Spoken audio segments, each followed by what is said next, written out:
आपको याद है कल मैंने आपको क्या कहा था? शायद आप भूल गए होंगे, शायद आपने वो व्लॉग ही नहीं देखा होगा जिसमें मैंने ये सारी बातें कही थी। तो वो मैंने बात कही थी कि हमें सरकार ने प्रोवाइड किया है संसाधन भंडार।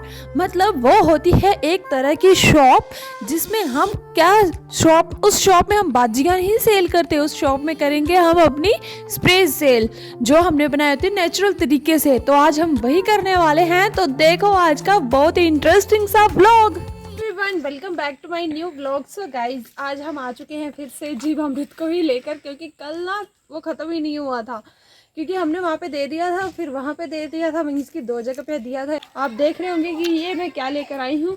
तो ये है हमारा, हमने जैसे कि मैंने आपको कल कहा था कि हमने संसाधन भंडार भी खोला है। तो अगर जैसे ये कोई स्प्रे हम बनाते हैं तो कोई फार्मर अगर नहीं बना सकते तो वो हमसे ले सकते हैं। तो ये है हमारे फार्मर, ये मेरी ताई जी हैं। तो इनको मैंने समझाया है कि इस तरह से ये स्प्रे होती है और ये हम नेचुरल तरीके से बनाते हैं, इनको सब कुछ जानकारी है। तो ये कहते कि आज मुझे भी देना, मैं भी इसे अपनी फसल में दे के देखूँगी। यहाँ पे इन्होंने जो भी किचन गार्डन में लगाया है, मैंने कहा इसे यहाँ पे भी दे सकते हैं। तो ये कहते ठीक है, फिर आप मुझे दे देना। तो इसके लिए हमें हमारी सरकार ने प्रोवाइड करवाई हुई है ये बिल बुक। तो इसमें सब कुछ आता है, नेम, एड्रेस और क्या क्वांटिटी, मीन्स कि क्या आप सामान दे रहे हो इनको, ये वो सो, और रेट वगैरह, रेट लिस्ट भी हमारे वहाँ पे लगी हुई है। तो ये 2 रुपये पर लीटर में जाता है। तो हम उसी अमाउंट में इनको देंगे और ये उसी अमाउंट में परचेज़ करके तो फिर उसका प्रयोग करेंगे, फिर इनसे जानेंगे। और ये पहले भी लेते थे हमसे, पहले भी स्प्रे ली हुई थी उन्होंने हमसे। तो यहाँ पे मैंने सारे वो नोट किया हुआ है। पहले हमने, ये 2022 की बात है, मार्च मंथ की। तो यह 27 मार्च 2022 को इन्होंने लिया था हमसे सप्तधान्यांकुर, जिसकी स्प्रे हमने तैयार करी थी। और ये हमारे और भी फार्मर्स हैं, ये हमारे गांव के ही हैं, उन्होंने भी लिया था सप्तधान्यांकुर। और ये थे हमारे संतोष जी, जिन्होंने हमसे 10 परमियर लिया था, जो कि 1 लीटर में मिलता है हमें 35 रुपये के बराबर। तो इस तरह से ये हमें छोटे छोटे से कार्य हैं जो कि जिससे हम अपना थोड़ा बहुत इसका खर्च कर सकते हैं। जैसे यहाँ पे गुड़ बेसन वगैरह लेना पड़ता है हमें। तो अगर ऐसे हम लोग हमारे साथ इकट्ठे होते हैं और ऐसी चीज़ें लेते हैं तो उनका खर्चा भी आराम से चल जाता है और अच्छे से हमारी स्प्रे भी तैयार हो जाती है। तो आज हम इनको देंगे और खुद भी देंगे वहाँ पे लहसुन और प्याज में। एक और हमारे फार्मर हैं, वो कह रहे हैं हम थोड़ी देर के बाद लेंगे, वो अभी काम कर रहे हैं, फिर उसके बाद लेंगे। तो चलो इनको दे देते हैं और यहाँ पे बिल भी दे देते हैं इनको। ये अपना कैन लेके आ गए हैं, ये 5 लीटर का है, तो इन्होंने पूरा 5 लीटर लेना है ये। तो ये इनके किचन गार्डन में भी पूरा हो जाएगा और जो लहसुन प्याज लगाए हैं उसमें भी पूरा हो जाएगा। ये 15 लीटर इक्के पंप पे बद गया पाना, 3 लीटर पहले ना सुक्का नहीं करना इस स्प्रे।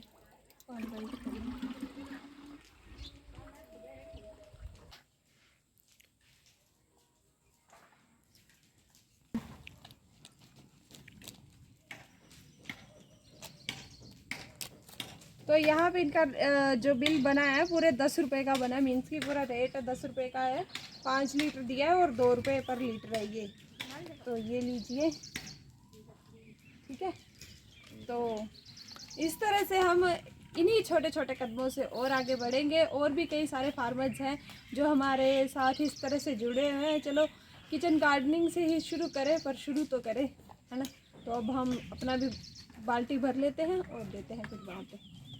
हम पहुंच चुके हैं अपने खेत में। लहसुन की हालत में काफ़ी ज़्यादा सुधार आ गया और अच्छा दन ने भी अच्छा काम किया है। यहाँ पे घास नहीं उगी हुई है। देखो हमारे जो केमिकल वाले लोग हैं वो गुडाई कर रहे हैं और हम मजे से जीवामृत ही दे रहे हैं और कोई काम नहीं कर रहे।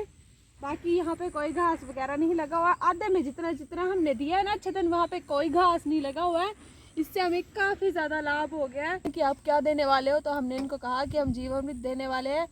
तो ये भी कहते हैं हमें भी दो थोड़ी सी स्प्रे, नहीं ले जाना आप भी। तो पहले हम दे लें फिर इनको भी दे देंगे घर जाके। तो ले जाना, हम कौन सा मना कर रहे हैं भाई। स्रोत है। पिछली वाली वीडियो में देखा था ना यहाँ पे मैं ना खाई से नीचे उतर गई, ये काफ़ी नीचे तक था, तो यहाँ से उतर के ये खड्ड से आता है पानी इन नहरों में कुल में, तो यहाँ से पानी ले लिया और चल पड़ी मैं फिर से खेत में। तो अब इसे मैं डाल देती हूँ यहाँ पे। टफी टफी को ना जीव अमृत बहुत स्वाद लग रहा है, जैसे मैं इसमें डाल रही हूँ तो टफी पी के चला तो ये भी भर लिया अब हमने। तो टफी आधा पी गया था पानी को, फिर जीवामृत को भी थोड़ा सा पी गया। चलो हमारे टफी भी अब शक्तिशाली और वो बन जाएगा, तगड़ा बन जाएगा तो मैं इसे जीवामृत को पी के टफी को भी आ गई बहुत ज़्यादा शक्ति, और वो नाचने लग पड़ा, यहाँ वहाँ मस्तियाँ करने लग पड़ा, और मैं लग पड़ी अपने काम में। तो मैं बीच में खड़ी हो गई हूँ ताकि मैं दोनों तरफ अच्छे तरीके से जीवामृत को दे पाऊँ, और बाल्टू से ही दे रही हूँ। और आप देख रहे होंगे साथ में लगे हुए हैं हमारे पड़ोसी फार्मर जो कि कर रहे हैं निंदाई। तो हम इस काम से हमने पा लिया छुटकारा। वो किसकी वजह से, तो वो पाया छुटकारा हमने अच्छादन की मदद से, और काफ़ी अच्छा हमें रिजल्ट्स मिल रहे हैं इसके। सो ये हमारे लिए किसी वरदान से कम नहीं है। अगर आप भी खरपतवार से छुटकारा पाना चाहते हैं तो अच्छादन करें। लगे हैं यहाँ पे, ये पहले देख लो, ये हमारा पूरा खेत है। हमारे ताऊ जी ने लगाया हुआ है, इतना पोर्शन हमारे ताऊ जी ने लगाया हुआ है, और ये वाला पोर्शन जो है ये वाली चाची जी ने लगाया हुआ है, और उससे आगे वाला जो पोर्शन है वो हमने लगाया हुआ है। मीन्स की एक ही खेत में मल्टीपल लोग खेती कर रहे हैं, और वो भी लहसुन और प्याज की। तो ये तो अभी फ़िलहाल तो इन्होंने भी कोई अभी केमिकल नहीं डाला है। यहाँ पे इन्होंने गोबर रखा हुआ है, ये सिंपली इस तरह से मार लगा के इसी गोबर को यहीं पे फेंकते हैं। अभी हमने देखा कि इनके जो लहसुन है, वैसे तो इसकी ग्रोथ काफ़ी अच्छी हो गई है, पर इसमें ये जो है पीली पीली जो है ये आने लग पड़ी है। तो ये कहते हैं कि इसके लिए हमें क्या करना चाहिए, इसमें कोई स्प्रे होती है। तो हमने इनको बताया कि आप इसमें खट्टी लस्सी की स्प्रे कर सकते हो, और किस तरह से करनी है वो मैं आपको बता दूं कि आप 5-6 दिन तक लस्सी को बिल्कुल खट्टा कर लेना ना। फिर 15 लीटर का जो ड्रम होता है ना, उसमें हमने डालना है चाय पीने वाला गिलास जो होता है ना, वो डाल देना है लस्सी का। फिर उसका छिड़काव करना है यहाँ पे। तो वो ये जो आ रहा है ना, ये नहीं होगा फिर। और तो इससे अभी इसकी ग्रोथ भी काफ़ी अच्छी चल रही है, पर फिर भी आप 1-2 बार जीवामृत का प्रयोग करके देखें, और फिर हमें रिजल्ट्स हमारे खेत के देख लो अच्छी खासी चल रहे हैं। तो ये भी प्रेरित होके हमसे जुड़ रहे हैं। So thank you so much चाची जी, आप एक बार प्रयोग करके देखना खट्टी लस्सी का, तो फिर हमें बताना कि कैसा रहा अनुभव आपका, ठीक है। तो चलो अब बढ़ते हैं अपने खेत में। और टफी ने इनका ना वो उठा लिया है, टफी ने इनका वो उठा लिया है।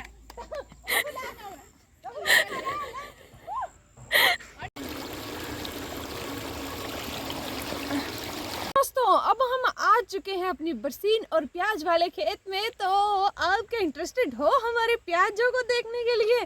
हमने उसमें किया था ढेर सारा अच्छादन, और काफ़ी अच्छे तरीके से वो हो गया है सेट वेट, क्योंकि बारिश हुई थी जिसके कारण ये पूरा बैठ गया है और पूरी पोजीशन ले ली है। मीन्स कि प्याज इस तरह से लगा हुआ। चलो जो भी है आप देखो, ये है वो कितने अच्छे तरीके से ग्रोअप हो गया है। और हमने धनिया भी लगाया हुआ है साथ में, वो भी काफ़ी अच्छे तरीके से निकल रहा है। और जो घास है वो हमें मिल नहीं रहा, मतलब जो अच्छा धन है वो काफ़ी अच्छे तरीके से काम करता है खरपतवार को मिटाने के लिए। अगर गुडाई नहीं भी करेंगे तो इसमें कोई घास नहीं उगने वाली। अगर आप डाल देते हो इस सूखे पत्ते या कुछ भी डाल देते हो अच्छा धन करने के लिए, तो इससे काफ़ी अच्छा आप देख सकते हो। एग्जाम्पल हमने तैयार कर दिया है, अब अपनाना आपकी जिम्मेदारी है। मान लो कि कोई सख्त मिट्टी होती है जैसे, तो सख्त मिट्टी में क्या होता है कि पौधा जो है, पौधे की जो जड़ें होती है वो ग्रोथ नहीं कर पाती।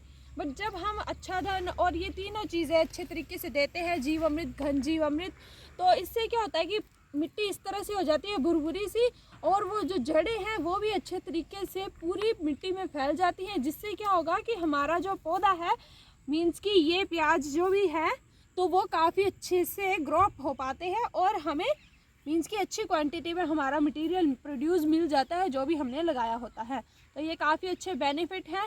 और रिजल्ट आपके सामने है। आप भी हमारी तरह खरपतवार से बचना चाहते हो, गुड़ाई से बचना चाहते हो, तो जल्द से जल्द कर लें अपने प्याजों और लहसुन में अच्छा धन, क्योंकि इससे काफ़ी ज़्यादा आपको बेनिफिट होने वाला है। ठंड से बचने वाले हो आप भी हमारी तरह, घर में मज़े से बैठ के 1-2 बार जीवामृत दे देना है, बस इतना सा काम करना है अब आप। सो गाइज फाइनली जो हमारा जीवामृत का काम है ये समाप्त हो चुका है। मतलब हमने बरसीन में भी दे दिया है और दे दिया है अपने लहसुन और प्याज में भी अच्छे तरीके से।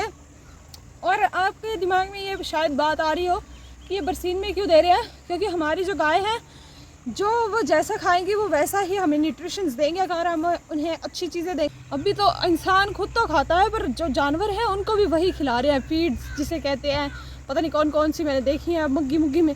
पहले हम भी लेकर आते थे पर फिर हमारे दिमाग में ये चीज़ आई कि हम खुद तो केमिकल खा रहे हैं, अपने जानवरों को भी केमिकल दे रहे हैं, फिर वो जो दूध देंगे वो भी केमिकल वाला होगा, पता नहीं उससे वो लाभ हो पाएंगे कि नहीं हो पाएंगे। काफ़ी सारे मन में डाउट आ रहे थे। फिर फाइनली हमने भी जो हमारा बरसीन है मीन्स कि जो हमारा घास होता है उसे भी परिवर्तित कर दिया हमने नेचुरल में ही। हमारे यहाँ के लोगों को ये लगता है कि अगर फसल नहीं चल रही तब भी यूरिया देना है, फसल में कोई बीमारी लगी तब भी यूरिया देना है। मतलब यूरिया को ऐसा मान लिया है कि बस बंदा मीन्स की फसल को कुछ भी हो रहा है तो एकमात्र एक ही उपाय है उसका यूरिया। उसके अलावा इनको अगर हम मैंने कल एक हमारे वहाँ पे आंटी आए थे, मैंने उनको कहा कि आजकल देखो बीमारियाँ कितनी हो रही हैं। मैंने उनको ऐसे ही सोचा कि ये थोड़ा बहुत होता ही है ना, बंदे को नॉलेज दें कि नेचुरल फार्मिंग चल रही है, हम ये कर रहे हैं कि प्राकृतिक खेती ऐसे ऐसे है, अगर आप इनका प्रयोग करोगे तो आपकी हेल्थ जो है वो काफ़ी अच्छी हो जाएगी। आजकल देखो बीमारियाँ कितनी ज़्यादा लग रही हैं, तो कहते हैं कि अगर हम प्राकृतिक की तरफ चलते हैं तो वो तो ओकी मर जाएगी। मतलब उसका उनका ये कहने का था कि जब हम ये गोआ गुंतर देते हैं तब फसल बिल्कुल भी नहीं चलती, तो वो उतनी की उतनी रहती है। तो ये स्टार्टिंग में होता है क्योंकि हमने अपनी फसल को इतनी ज़्यादा केमिकल की आदत डाल दी होती है कि वह सच में नहीं चल पाती। जब हमने भी शुरू में की थी हम भी पहले केमिकल ही डालते थे, यूरिया डालते थे, डाया डालते थे, 12 जो वो स्प्रे होती है घास ख़त्म करने वाली वो देते थे, राउंडअप, हाँ इस तरह की कुछ स्प्रेज थी और ये सब कुछ था, तो हम भी ये यूज़ करते थे। तो स्टार्टिंग में जब हमने किया तब 1 साल तक हमारे भी थोड़े रिजल्ट ऐसे ही रहे, मीन्स की इतनी ज़्यादा ग्रोथ नहीं हो पा रही थी। बट अब हमने क्या कर दिया, परिवर्तित कर ही दिया, 2-3 सालों से चल रहे हैं अब हम प्राकृतिक खेती से ही। तो अब रिज़ल्ट्स देखो काफ़ी अच्छे आ रहे हैं, चंद दिनों में ही हमें इसके रिज़ल्ट्स मिलने लग पड़ते हैं और ग्रोथ भी काफ़ी अच्छी होने लग पड़ती है। फिर मैंने उनको बोला अच्छा चलो ये तो होगी अब की बात, अब मुझे आप बताओ कि जब मीन्स कि पिछले ज़माने में लोग किस तरह से खेती करते थे, जब आप छोटे थे तब आपके मम्मी पापा किस तरह से करते थे। तो वो कहते हैं कि जब मैं छोटी थी ना तब से मैं यूरिया ही देख रही हूँ। बोलते गोबर तो डालते थे वो पर यूरिया भी डालते थे। मैंने बोला है, फिर मैंने बोला ठीक है, तो अगर आपको वो बेस्ट लग रही तो वो करते रहो, आप खाते रहो जहर, तो जहर मुक्त खाना खा रहे हैं तो हम उसी से सेटिस्फाई हैं। पर जो लोग नहीं समझना चाहते उनका पता नहीं क्या ही होगा, पर जो लोग समझ रहे हैं, कर रहे हैं, अपना रहे हैं, उनका बहुत तहे दिल से स्वागत है हमारी प्राकृतिक खेती में। और आप भी जहर मुक्त खाएँ और उगाएँ, क्योंकि वो किसी और को नहीं देना, हमने खाना तो खुद ही है ना। खुद कोई बीमारियाँ लगाते रहोगे तो ये कौन सी बात होगी भाई। इससे अच्छा तो आप बाज़ार से ही ले आओ जहर, सीधा उठा के उसे खा लो, है ना। तो एकदम से मीन्स की जहर पैदा करते रहना अपने शरीर में, करते रहना, फिर एंड में पता नहीं क्या से क्या होने लग पड़ता है। आजकल हार्ट अटैक तो एक नॉर्मल सी चीज़ हो गई है, पहले किसी को आता था, किसी को कोई सालों बाद सुनने को मिलता था फलाने को हार्ट अटैक हुआ है। अब तीसरे दिन ये सुनने को मिल रहा है उससे भी हो गया, उससे भी हो गया, उससे भी हो गया। कैसे? इन सब चीज़ों से ही जो हम केमिकल दे रहे हैं अपनी फसलों में। तो it's a very biggest issue for everyone. So मेरा तो यही कहना है और मानना है कि प्राकृतिक खेती चुनो, नहीं तो वो दिन दूर नहीं जब हम भी चलते चलते ही कहीं यूँ गुजर जाएंगे। तो मेरे को तो वैसे भी डर लगता है थोड़ा सा, तो मैं जल्दी झुक गई हूँ प्राकृतिक खेती की तरफ। अगर आप भी मेरी तरह डरते हो मरने से, नहीं यार वो तो भगवान ने जब लेकर जाना है तभी लेकर जाना है, पर शरीर को बीमारियों से मुक्त करना है तो एक ही उपाय है प्राकृतिक खेती, उसे अपनाओ, उसे खाओ। तो बस यहाँ का जो आज का हमारा माहौल है इसी को यहीं पे ख़त्म करते हैं। तो मैं आशा करती हूँ कि आपको आज का ब्लॉग पसंद आया होगा, और नहीं पसंद आएगा फिर भी लाइक तो बनता है क्योंकि काम किया है आज हमने। तो बाय बाय। ऐसी मेहनत और देखने के लिए like share subscribe to my channel.